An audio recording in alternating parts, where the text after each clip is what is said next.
Now, there's already speculation as who's going to be included in Trump's cabinet. Preparations for the transition have already begun, led by Howard Lutnick and Linda McMahon, with the Trump MAGA Avengers, as they're called, acting as advisors. Here we're talking about Robert F. Kennedy Jr., Tulsi Gabbard, J.D. Vance, Vivek Ramaswamy and Elon Musk. Kosha, that's a fairly solid core team there. Avengers is a great name for it. You know, the overarching theme with Trump has been drain the swamp, and one of his biggest regrets that both his supporters noticed that he really accepted and admitted to in this campaign is the personnel decisions that he made in the first term. And it really does appear that he has learned his lesson around that and is going to be much more shrewd and savvy about who he brings in around him. He is this outside businessman, and all those names that you mentioned, most of them are outsiders, which will just bring a very different perspective. Whereas last time, he kind of fell into the tried and tested route of having much more Washington types in there, even though he did want to drain the swamp. So that's going to be interesting to see. Well, that was his biggest failing in that first term. He allowed some people into that inner circle who he shouldn't have. And I think he's going to be far more cautious this time around.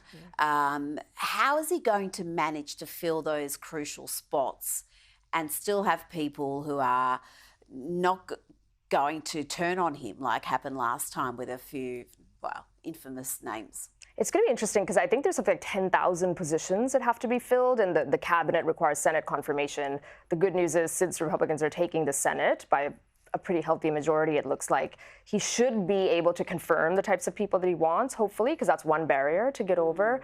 And then the other thing we know is Trump is not shy about trial and error and firing people if things don't work out, and I would not be surprised if you do see some of that even in this term.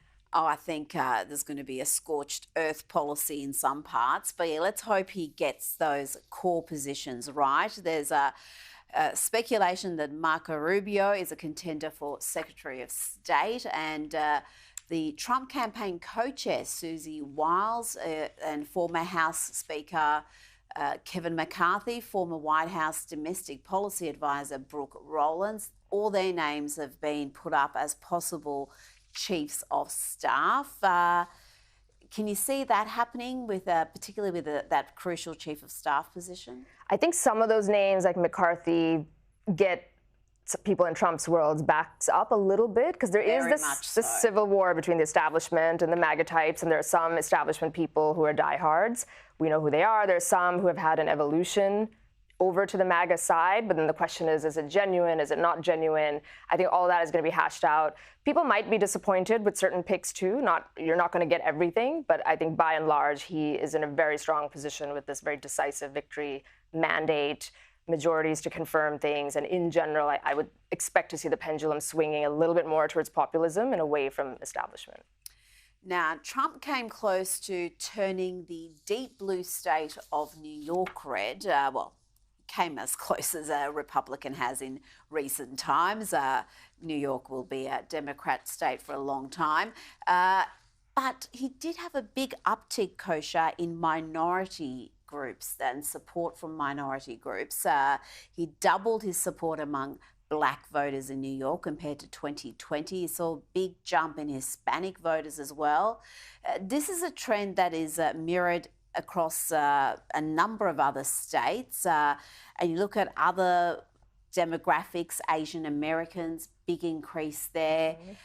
Young voters too, big increase there. What do you see as being behind this trend? This is really dramatic, these shifts with all of it. And I think it comes down to three things: the message, the messaging, and the mechanics of how the campaign was run. His message has always resonated with groups because he grew from 16 to 20 with these groups, and even more now.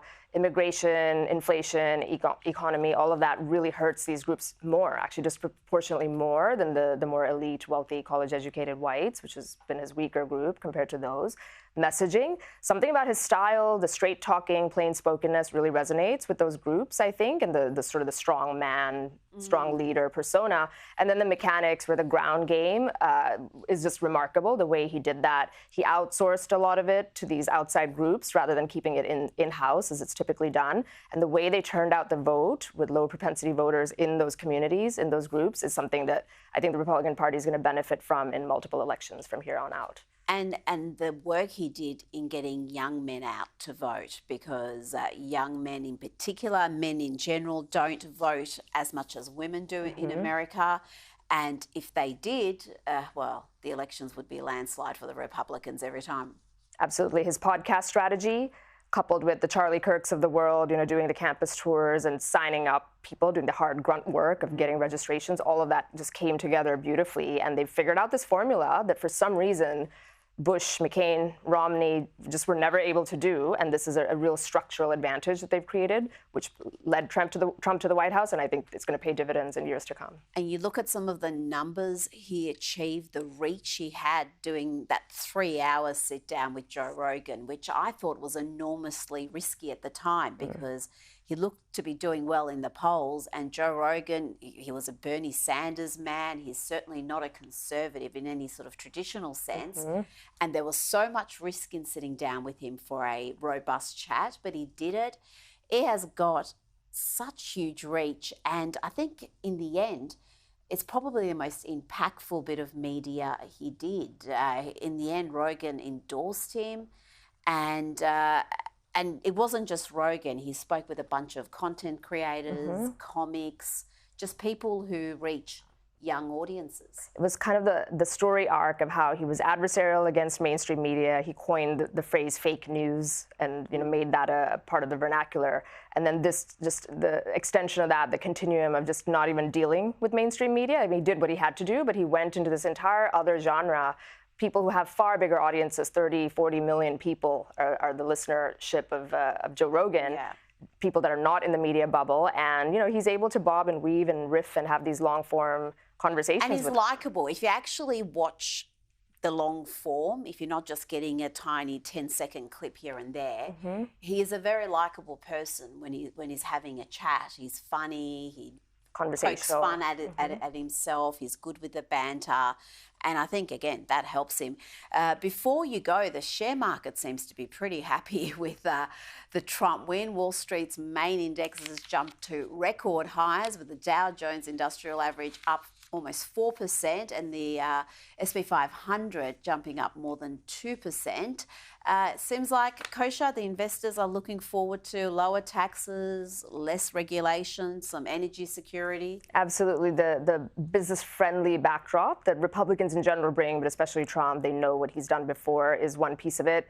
And the other piece of it is, again, the victory being so decisive and taking all three branches, or both chambers of the House and the presidency, means that the uncertainty has been contained, and so there's less volatility than might have been the case if there were, fights back and forth and legal lawfare and all of that. So I think the markets are quite happy today. Kosha Gada, thank you so much for your time.